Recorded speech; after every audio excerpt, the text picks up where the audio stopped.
English ভাষা, সেটা হয়েছে এখন বাংলা ভাষা। অপারের বদল হয়ে গেছে কি শান্তন। শান্তনায় কেউ কেউ 2.5 লাখ বলে দিচ্ছে, কেউ কেউ 51,000 দিয়ে দিচ্ছে। আমরা আবার 51 লড়েছি, 1500 টাকা শান্তনা পেয়েছি। এটা কেমন শান্তনা বলুন? কেউ 2.5 লাখ পাচ্ছে। এই নিয়মে লড়াই করতে হবে।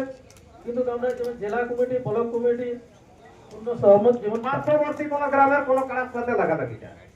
দ্বিতীয় নিয়ম কি হলো, যেমন আমাদের এখানে একটা নিয়ম লাগু হয়েছিল যে যে কারার সঙ্গে যে কারা প্রতিদ্বন্দ্বী করবে, বাইরের কারাটা, মানে যে ওয়ার সঙ্গে লড়াই করতে আসবে, যাকে আর কি মানে কনফার্ম করাবে সেই কারাটা, ওয়ার কি কথা ছিল যে 12 থেকে 24 ঘন্টার মধ্যে সেই গায়ে নামাতে পারে। আমাদের সুনাম ধন্য রসিক, বহুত পুরাতন রসিক মানেশ্বর বাবু, উনি 10 দিন আগে পারমিশন দিয়ে দিলেন কারা নামাতে পারেন। আসলে বাবু গায়ে মানুষ দেখাতে পারে, সেটা আরো দয়া করে কেউ গায়ে মাখবেন নাই। একটা যেটা আমরা চোখে দেখি সেটা আমরা তুলে ধরি, যদি আমার কথা কারো কানা না লাগে তো বলতে পারেন।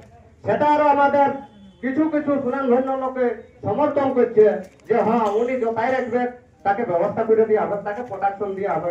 কেউ একবার বললো না যে আমাদের নিয়মটা ভঙ্গ করা আছে। তারপরে আমাদের এই যে ইউটিউব দাদারা, ইউটিউব দাদাদের কথা কি বলা ছিল যে যেখানে আপনি ইউটিউব করতে যাবেন, যদি রসিদ না কাটা থাকে সেখানে আপনার ভিডিও করা চলবে না। ইউটিউবাররা যাইয়ে সুঝাচ্ছে, বলছে ভাই রসিদ কাটেছি, কেউ বলছে মনোজ বাবুর সঙ্গে কথা বলেছি, কেউ বলছে গোলপাড়া রোজের সঙ্গে কথা বলেছি, কেউ বলছে সুবোধ দাসের সঙ্গে কথা বলেছি, কিন্তু কাটে না। সেটা যদি পরবর্তীকালে কাটে, তো যেমন দেখবেন এই ডুমছলাসরে কি কি মেনু ছিল সেটা ইউটিউবে তুলে ধরা হইলো, লেকিন কোনদিন ওর আর ঘুরে রসিদটা দেখা হইলো না কোনো ইউটিউবে। কেনে দাদা? রসিদটা তো কোনো ইউটিউবে তোমাকে তুলে ধরা উচিত ছিল, কারণ যে আমি রসিদ কাটেছি, সেটা কাটেছি তো দেখাতে আমার ডর কি, দেখান দিদি। সেই সব নিয়ম গুলো লঙ্ঘন করা আছে, কেউ তুলছে না। এখানে যখন আছে নিয়ম করে বড়ি আদর্শ হইতে আমাদের মূল ছুটির নাম দেওয়া হয়, সবাই নাম দেওয়া হয়। জানি না তারা ভয়ে করে দিয়ে এই দাদাকে প্রতিহত করে, লেকিন যখন লড়াই করতে যায় ইউটিউব করে, কেউ ইনার কথা স্মরণে রাখে নাই। আমাদের সংস্কৃতিটা কত উচ্চ পর্যায়ে যাবেন বলুন?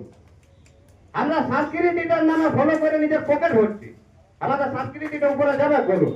বলছে ঝান্ডি বন, ঝান্ডি বন। তো ঝান্ডি বনে আপনাদের প্রবলেমটা কোথায়? একটা গায়ে তো 150 ঘর আছে, তার 500 করে দিলে বলুন তো কত টাকা আছে?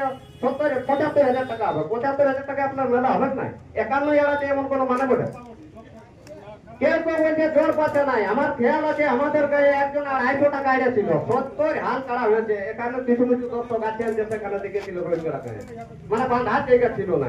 তো 250 টাকা যদি অত কাড়া হয়, 51,000 কাড়া হবে না, তাহলে হয়তো আপনার কিছু সেবার প্রবলেম আছে, আপনি সম্মানের কিছু প্রবলেম আছে। তারপরে আরেকটা জিনিস কি হলো, এখানে একটা লাগু করা হয়েছিল যে আজ থেকে অফার বন্ধ।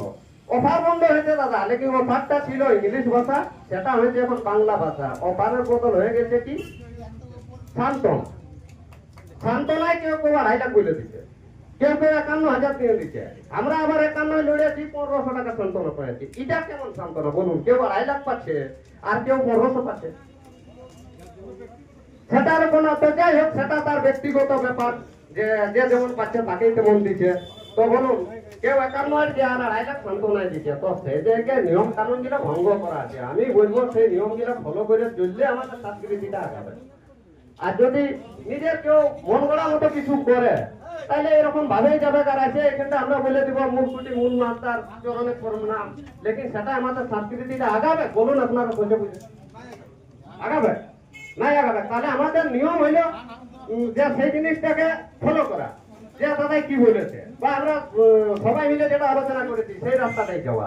কিন্তু সেটা কেউ যাচ্ছে না, এমন কি কেউ সে কথাটা তুলেও দিচ্ছে না। তারপরে ইউটিউবে যে কেমন পাচ্ছে পান্নাছে, আমি হেই করে দিব, আমি হাই করে দিব। তো এমন বুঝাচ্ছে যে ওর কারাটা নড়ে ওই দাদাই লড়বে কাছে। কেউ বলতে পারে কারার মনে কি আছে যে আমার লাগবে না 1.5 ঘন্টা লড়বে না 3 ঘন্টা লড়বে, ও আগা বলে দিল 1.5 ঘন্টার পরে কথা শুনবে না। কে বলছে হাত কাটা তোর ঢুকাই দিব? তো ওই লোকটার একটা দুঃখদায়ী মূলক কথা বলা, ওটা কিনা বলুন? তারপর এই ইউটিউব ভাইরাল করার একটা বলছি, যেমন কেউ হেডলাইনে যেমন একটা কোনো গায়ে লাগা তরফ কথা লিখবেন নাই। আপনার ভিডিও সবাই দেখে, অনেক সাবস্ক্রাইবার আছে, লেকিন ওই জায়গাটা যদি একটা সেরকম কেউ কেউ বলছে যে বাংলার কাড়াকে 15 কিলোমিটার তাড়িল, দাদা আপনি 15 কিলোমিটার ইউটিউব করতে পারেছেন? কিসে যাবেন 15 কিলোমিটার আপনি ইউটিউব করবেন? আর কিসে নাচলেন আপনি যে 15 কিলোমিটার তাড়িল? তাড়িয়েছে, ভালো কথা, সবাই তো দেখেছি আমরা, কতগুলো দর্শক ছিল তাড়িয়েছে, কিন্তু আপনাকে হেডলাইনে ওইটা লিখতে হবে, লিখে দিলে এটা কেউ একটা যদি কোনো খারাপ কিছু ইউটিউব করলো সেইটাকে ও আগে 6 লোকের কাছে শেয়ার করেছে, লেকিন যেটা সত্যি কথা ওর ভিডিওটা উঠাইছে, দরকার হলে 2 দিন পরে ডিলিট করে দেবে। তো হ্যাঁ দাদা, ওইটা আপনি কি শুধু ওই সাবস্ক্রাইবার জন্যই তুলছেন, নাকি আমাদের সঙ্গে সঙ্গে কারা রসিকের সঙ্গে আপনিও কিছু সহায়তা করবেন যে আমাদের সংস্কৃতিটা উপরে যাক? বোঝানো নাই তো সেইটা আমি বলবো, যারা সুনাম ধন্য রসিক আছেন, বয়স্ক রসিক আছেন, তাদের কাছ থেকে আমাদের রকম ছানাপুনারা শিক্ষা নেবে। এখানে একটা বাবু এসেছে, বোধহয় 12 বছর বয়স হয়েছে, এখন থেকেই তার রিট যে আমি কারা লড়াই সংস্কৃতিতে যাবো। এই বাবুটা কি শিখবে? ওইসব যদি পুরানো বয়স্ক লোকরা এইসব গলত কদম উঠাইতো, তাহলে ওনারা আমাদের শিক্ষা দিবেন, ওনারাকে আমরা ফলো করে চলবো। আমি বলবো সংস্কৃতিটা বাঁচার জন্য, এই জিনিসটাকে রাখার জন্য সেই জায়গা থেকে সাবধান হওয়া, সতর্ক হওয়া। যেমন আরেকটা আমি নাম ধরে বলেছি, বলবো করছি, যেমন মানহারা আমরা লড়াতে গেছি, মানহারায় মদ ভরাকে প্রোটেকশন দিচ্ছে কমিটিরা, ওই যে মদ ভরা গিলা এদিকে রাখুন, নষ্ট হবে না, একবারও বললো না যে দাদা এটা আমাদের বারণ আছে, একটু দূরে যান। কি ধরনের জিনিস বলুন? হ্যাঁ বন্ধুরা, আমি নিজে দেখেছি, আরো এখানে অনেকগুলো দর্শক ছিল, বলুন এখানে লড়াইয়ের স্টেজে এখানে মত ওরাকে প্রোটেকশন দিয়েছে ইয়ারা কমিটিরা, বলছে দাদা এইদিকে রাখুন, হেঁটে ব্যাগ নাই। আমি বলছি যে সেই সব জিনিসগুলা থেকে সতর্ক থাকা উচিত। না, যদি আমার বলায় কিছু বক্তব্য ভুল থাকে তাহলে আমি সবার কাছে ক্ষমা করছি, আমি এইসব কথা বলবো না। ন্যায্য কথায় যদি কারো গায়ে লাগে তাহলে ওর কাছে তা লাগে।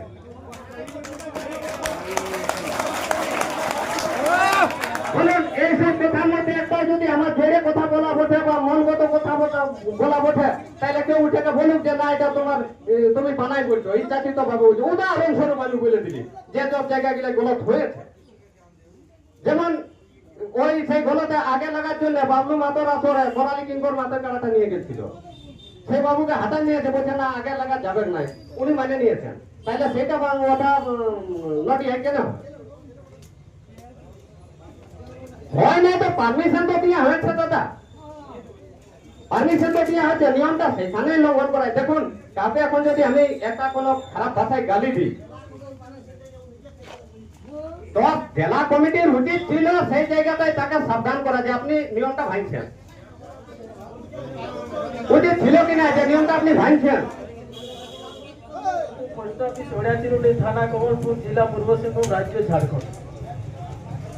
এই যে আজকে আমরা পশ্চিমবাংলায় ঝাড়খণ্ডের মানে আমাদের কমলপুরের আশা করি প্রথমেই আছি। আমরা আছি যে আমাদের যে 2025-এ তিনটা ঘটনা ঘটে, আমরা জেলা কমিটিও আমাদের তৈরি করেছিল, তৈরি করার পর আমাদের মেলাটার সময় হঠাৎ ক্যান্সেল করে দিই, যে জেলা কমিটি আমি ভাঙিয়ে দিলাম। তো আমরা এটাই বলছি যে আমরা পশ্চিমবাংলার জেলা কমিটি জড়িত রইব আর পশ্চিমবাংলার মাঠে লড়াই করব। যেমন আমরা পুরুলিয়ার জেলা কমিটির সমস্ত যে আমরা পূর্ণ সহমত পাই, ওনাদের আদেশে চলব, যেভাবে যে সিস্টেমটা 2026-এ তৈরি হবে যে এই নিয়মে লড়াই করতে হবে।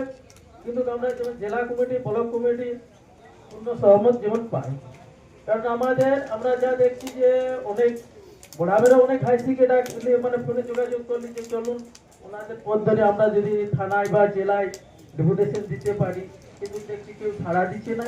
তাই আমার এই বলে বক্তব্য শেষ করছি। আর আমার আগে যে একটা রোহিঙ্গাড়া থেকে যে বাবু বক্তব্য করলো, যে ও বক্তব্য হচ্ছে শুনুন, যে সেলাই যেমন প্রশ্ন কেউ খারাপ লেখে ভালো লেখে ওটা ছাড়বিন করে মাস্টাররা, তো বলার সময় কেউ যেন না প্রতিবাদ করে, তারপরে তো ভালোটা লিয়া যাবে, খারাপটা না লিয়া যাবে, তবেই সংস্কৃতিটা বজায় রইবে। এই বলে আমার বক্তব্য শেষ করছি।